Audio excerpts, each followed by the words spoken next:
মানিকগঞ্জে যমুনা পাড়ে ঈদ আনন্দে মেতে উঠেছে হাজারো মানুষ। যমুনা টলমল পানিতে হাঁটাহাঁটি, সূর্যাস্ত দেখা, সেলফি তোলায় মেতেছে সব বয়সী মানুষ। বসেছে 7 দিনের গ্রামীণ মেলা। অন্যদিকে মুন্সিগঞ্জের পদ্মা সেতুতে ভিড় বাড়ছে। রাজধানী সহ বিভিন্ন স্থান থেকেও দর্শনার্থীরা আসছেন। বিকেল থেকে গভীর রাত অবধি থাকছে জমজমাট আয়োজন। সহকর্মীদের তথ্য এবং ছবিতে বিস্তারিত। মানিকগঞ্জের শিবালয়ে যমুনার পাড়ে ভিড় করেছে নানা বয়সের হাজারো মানুষ। কেউ নামছে যমুনার হাঁটু পানিতে, কেউ দেখছে সূর্যাস্ত। তরুণ তরুণীরা ব্যস্ত সেলফি তোলায়।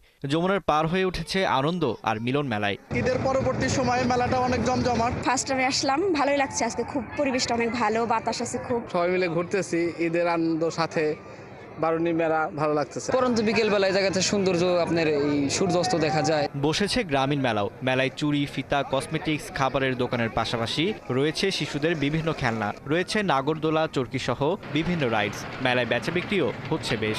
চুড়ি কিনবো, হাতে গলার সেট কিনবো, বাবার জন্য পুতুল কিনবো, এই তো খেলনা কিনবো।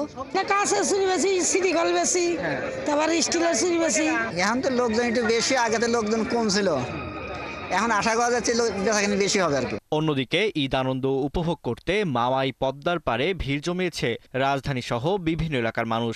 শিমুলিয়া ঘাটের রেস্টুরেন্টগুলোতে সময় কাটাচ্ছেন তারা। কি পরিমাণ মানুষের ঢল এখানে, সবাই কিন্তু স্থানীয় জনগণ। ছবি তোলার জন্য বেস্ট একটা জায়গা।